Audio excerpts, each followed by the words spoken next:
கவனம் செலுத்திக்கிட்டு இருக்கேன்.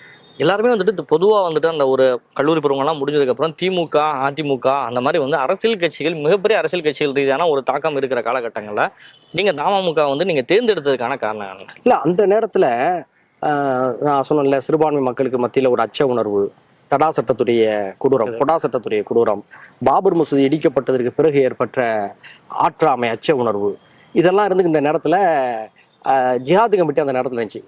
டாக்டர் பழனி பாபா வந்து ஒரு பெரிய தாக்கத்தை கொடுத்தார். அவருடைய பேச்சுகள் வந்து எங்களுக்கெல்லாம் ஒரு உத்வேகத்தை, விழிப்புணர்வு கொடுத்துச்சு.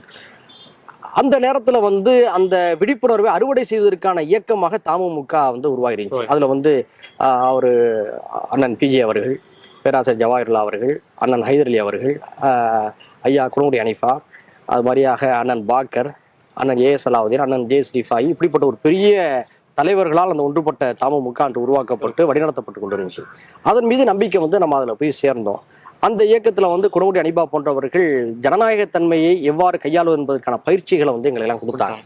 அதனால வந்து அந்த நேரத்தில் அந்த அமைப்பு சரியான அமைப்பாக இருக்கும் என்ற அடிப்படையில் நான் போய் சேர்ந்தேன். நல்ல விதமான பணியாற்றினேன்.